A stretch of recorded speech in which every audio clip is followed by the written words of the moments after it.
Dear students, good evening. Welcome to Law Excellence IAS. Let us do the analysis for today, that is November 10, 2022. The first article is Considering Consent. In this, let us try to understand a scenario. Let's take a boy of 16 years is in a romantic relationship with a girl of 14 years, and a boy of 19 years is in a relationship with a girl of 16 years. In this scenario, the boy can be subjected to criminal action under POSCO Act. So the POSCO Act is meant to protect the children from various kinds of sexual offences. And second, here also, the girl being minor, the boy can be subjected to POSCO Act, and both the cases they can be subjected to Prevention of Child Marriages Act. In India, many of the teenagers are subjected to the criminality through misinterpretation of these laws. In this context, Kerala High Court's Dharwad bench has given a judgment. It clearly shows that in the case of elopements or in the case of mutually consented romantic relationships, the parents are able to impose these draconian laws to protect their pride. So how it can be solved? There are two suggestions which are been given. One suggestion is decreasing the age of consent. The marriage age can be raised, but a romantic sexual relationship age of consent can be reduced. And the second important thing is the boy and girl, the age gap also need to be taken into consideration while filing the criminal actions through these acts. The boy and girl age shall be around 5 years. The difference shall be around 5 years. These are the two suggestions which we got. This need to be remembered. And if you can remember, J.S. Verma committee, what is this committee is about? It is about amendments to criminal law. This committee has recommended that the age of consent, today it is at 18 years, it has to be reduced to 16 years of age. The next article is Enforcing the Ban on Two-Finger Test. The Supreme Court in many cases has clearly stated the two-finger test is invalid and cannot be done. In Lillu case, it is very explicit in stating this particular thing.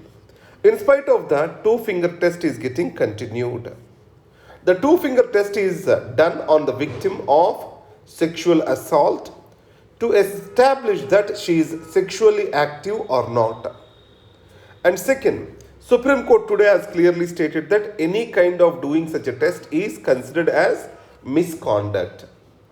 After that, Section 53A of Indian Evidence Act has clearly stated the previous sexual experience is not at all relevant to consent or to the quality of consent.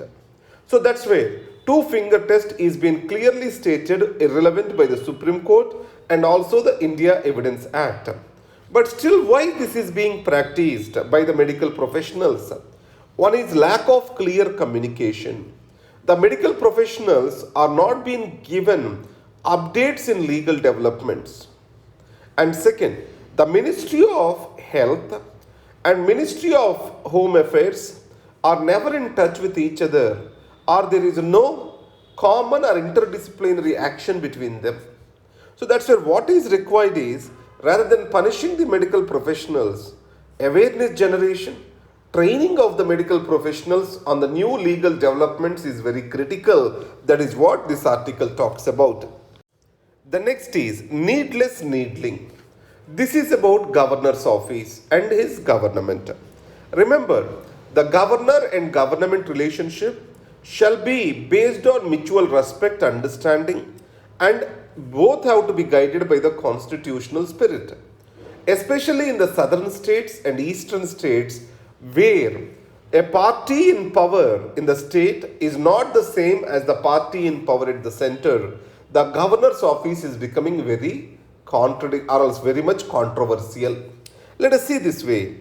Tamil Nadu case, Tamil Nadu government has alleged that governor's actions are not in alignment with its stated policies. Governor is supposed to take forward the policies of his government, announce them.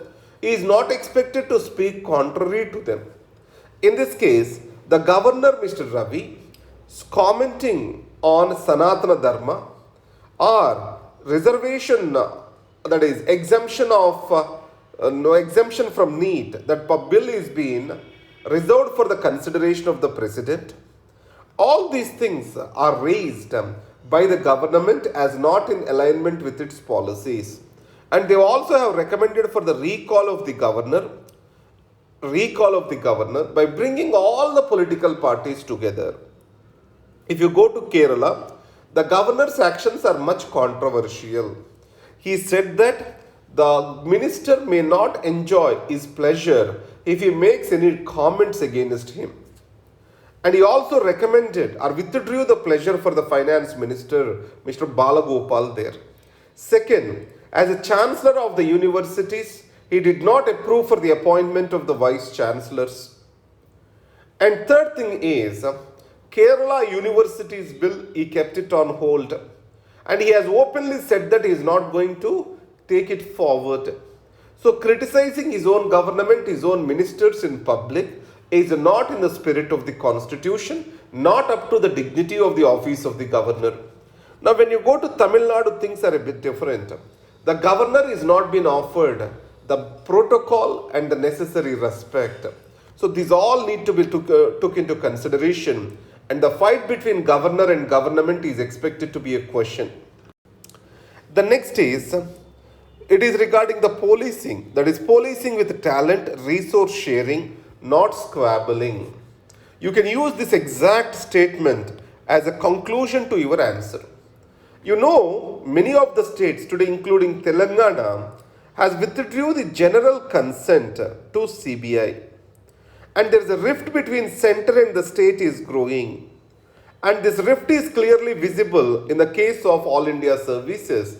And the stress on the All India service officers is increasing. Both the center and the state wants to take control over the All India service officers. So in this case, IAS and IPS, if you clearly observe, these are very much strong forces that have kept the India together. Sardar Vallabhbhai Patel has clearly stated them to be the cementing forces of India. They are essential for unity and integrity of India. And misuse of this, politicization of All India services, this have to be avoided as much as possible. And second advantage of All India services is they have developed common standards of governance everywhere. If you go to Kashmir, if you go to Tamil Nadu or to Odisha, everywhere more or less certain aspects of the governance got standardized. That is because of All India service officers occupying the most pivotal positions there. The third is, today crime has got interstate ramifications. Corruption has got interstate ramifications. When the state police have to act on this, there are certain limitations for coordination. So that's where central machinery, which has got its existence everywhere, can be better placed to deal with these matters. So the crimes of interstate ramifications can be submitted for the consideration of the central investigation agencies. Third, coming to resources, the states always have lesser resources compared to the center. Training, technology induction, on this center can provide for the necessary support to the states. So these points shall be considered while improving the coordination between center and the states with regard to the public order. The final article, the EWS judgment and the shadow of Pandora. Now, why did we take caste as a basis for reservations? When you think from this dimension, you can understand what is the role of the caste in Indian society. Historically, caste is the basis for discrimination and social backwardness. So that's why caste has become an important factor for consideration or for providing for reservations. But deprivation has took many other forms as we progressed. And class deprivation also has increased. Initially, caste deprivation and class deprivation are synchronous with each other. But today, the caste, if you take, there is upper class and lower class in backward castes. But the same, in the upward caste also the class is a significant factor. So the synchrony between caste and class did not go once we started progressing. In this case, the deprivation need to be defined in a better manner. Social backwardness need to be determined in a better way. This is what the Supreme Court's opinion.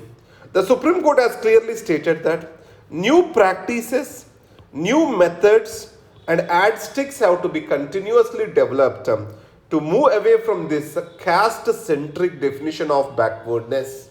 We are not supposed to create a caste-centric definition of backwardness always. And the next is, if you take the transgenders, their deprivations are on many fronts. Social deprivation, economic deprivation, and then the identity also is being deprived for them. So as they are facing the deprivation from many fronts, they have to be identified as a distinct community with justiciable rights. That is the opinion of Supreme Court. So the Supreme Court has spoken about broadening the definition of backwardness in India. You can quote this point in your answer. This is what is the point for discussion.